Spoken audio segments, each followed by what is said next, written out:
ಜಾತೀಯತೆ ಯಾರಲ್ಲಿಯೂ ಇಲ್ಲ. ಕೇವಲ ತಮ್ಮ ಸ್ವಾರ್ಥಕ್ಕಾಗಿ ಕೆಲವರು ಜಾತೀಯತೆಯನ್ನು ಮುಂದೆ ಮಾಡಿಕೊಳ್ಳುತ್ತಾರೆ ಮತ್ತು ತಮ್ಮಲ್ಲಿರುವ ದುಷ್ಟತನವನ್ನು ವ್ಯಕ್ತಗೊಳಿಸುವುದಕ್ಕೋಸ್ಕರವೂ ಜಾತೀಯತೆ ಅವರಿಗೆ ಸಹಾಯಕವಾಗುತ್ತದೆ. ಈಗ ಹಿಂದೂ ಮುಸ್ಲಿಮರ ಪ್ರಶ್ನೆ ತೆಗೆದುಕೊಂಡರೆ, ಸಾರೆ ಜಹಾಂ ಸೆ ಅಚ್ಚಾ ಹಿಂದೂಸ್ತಾ ಹಮಾರ ಬರೆದ ಮಹಾಕವಿ ಇಕ್ಬಾಲ್ ರಾಮ್ ಭಾರತ್ ಕಾ ಇಮಾಮ್ ಅಂತ ಬರೆದಿದ್ದಾನೆ. ರಾಮ ಭಾರತದ ನೇತಾರ, ದಿಗ್ದರ್ಶಕ, ಅನುಕರಣ ಯೋಗ್ಯವಾದ ಕಲ್ಯಾಣ ಗುಣಗಳನ್ನು ಹೊಂದಿರುವವನು ಎಂದು ಅವನು ಬರೆದಿದ್ದಾನೆ.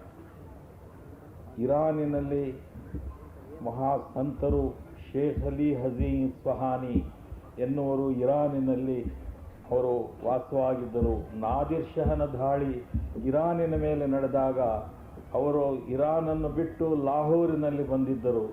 ಲಾಹೋರಿನ ಮೇಲೆ ನಾದಿರ್ ಶಹನ ದಾಳಿ ನಡೆದಾಗ ಅವರು ಲಾಹೋರ್ ಬಿಟ್ಟು ದೆಹಲಿಗೆ ಬಂದಿದ್ದರು. ದೆಹಲಿಯ ಮೇಲೆ ಅವನ ದಾಳಿ ನಡೆದಾಗ ಅವರು ದೆಹಲಿಯನ್ನು ಬಿಟ್ಟು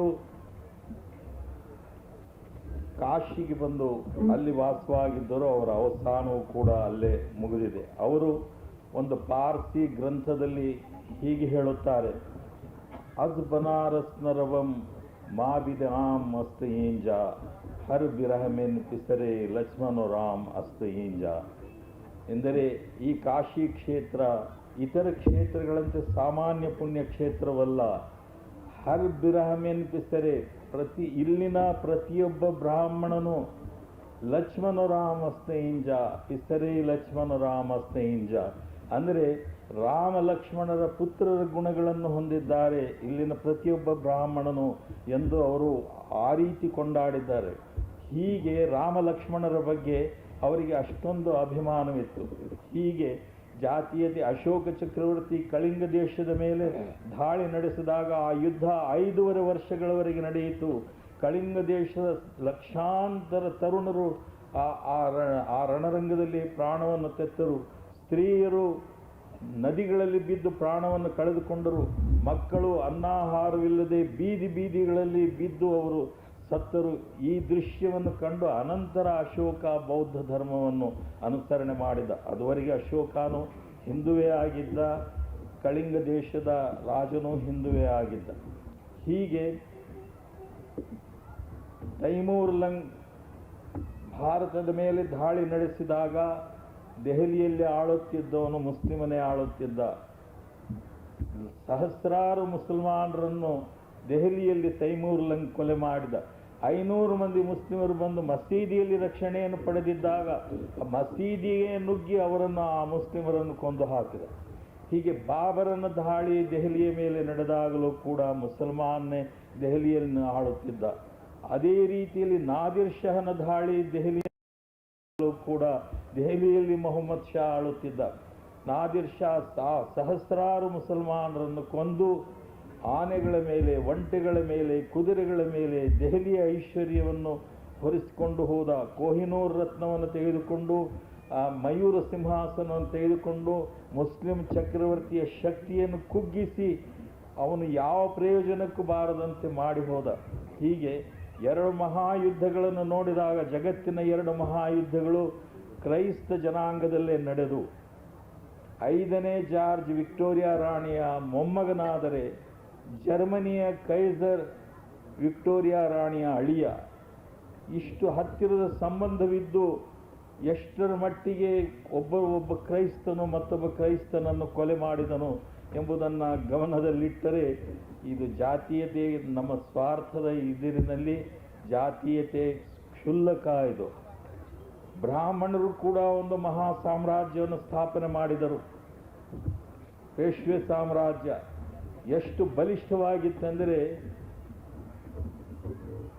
ಪಂಜಾಬಿನ ಮೇಲೆ ನುಗ್ಗಿ ಅಲ್ಲಿದ್ದ ಆಫ್ಘನ್ ಸೈನ್ಯವನ್ನು ಬಡಿದು ಅಲ್ಲಿಂದ ಅಟ್ಟಿದರು.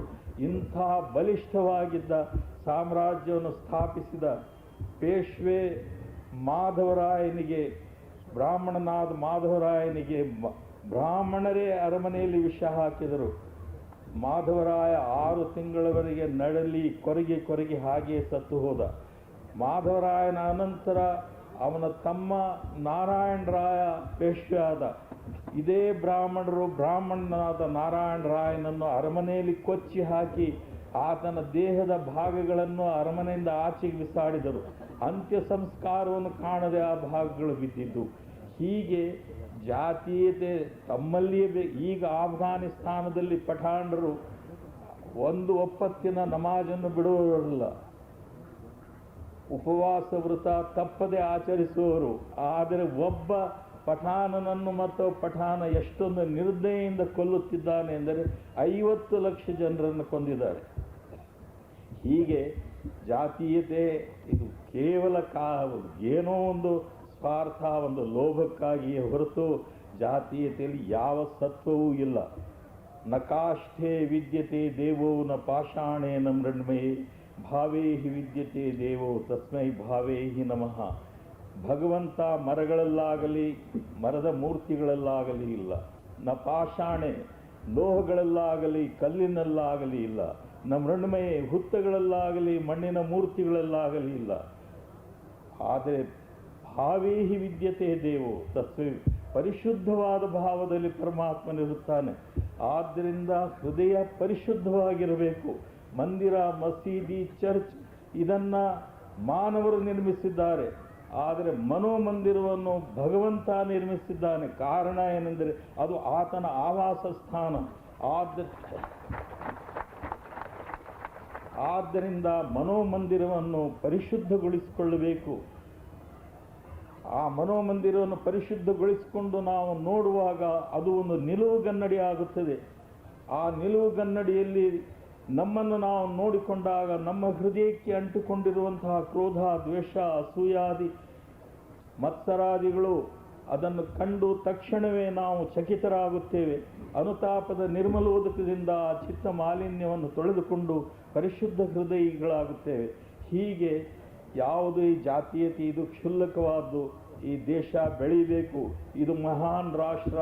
ನಮ್ಮನ್ನು ಆಶಾಭರಿತ ದೃಷ್ಟಿಯಿಂದ ಜಗತ್ತು ನಮ್ಮನ್ನು ಈಕ್ಷಿಸುತ್ತಿದೆ. ನಾವು ಇದರಲ್ಲಿ ಆದರ್ಶವಾಗಿ ನಾವು ಬಾಳಬೇಕು. ಗಾಂಧೀಜಿಯಂತಹ ಎಷ್ಟೋ ಶತಮಾನಗಳ ಅನಂತರ ಅಂತಹ ಸುಪುತ್ರ ಈ ದೇಶದಲ್ಲಿ ಜನ್ಮಧಾರಣ ಮಾಡಿದ. ಆ ವಾಕ್ಯಗಳು ಇವತ್ತಿಗೂ ಕೂಡ ಅನುಕರಣ ಯೋಗ್ಯವಾದದ್ದು. ಅದನ್ನು ಅನುಸರಣೆ ಮಾಡಿ ನಾವು ನಮ್ಮನ್ನು ರಕ್ಷಣೆ ಮಾಡಿಕೊಂಡು ಜಗತ್ತಿಗೂ ಕೂಡ ಮಾದರಿಯಾಗಬಲ್ಲಂತಹ ಒಂದು ಅನುಕರಣ ಯೋಗ್ಯ ಕಲ್ಯಾಣ ಗುಣಗಳನ್ನು ನಾವು ಸಂಪಾದಿಸಿಕೊಳ್ಳಬೇಕು. ಇನ್ನು ನಾನು ಹೆಚ್ಚು ಹೊತ್ತು ಚೈತನ್ಯ ಎಷ್ಟಿದೆ, ಆ ಚೈತನ್ಯ ಮೀರಿ ಬೆಳಕನ್ನು ಕೊಡುತ್ತೆ. ಆದ್ದರಿಂದ ಪ್ರತಿಯೊಬ್ಬರ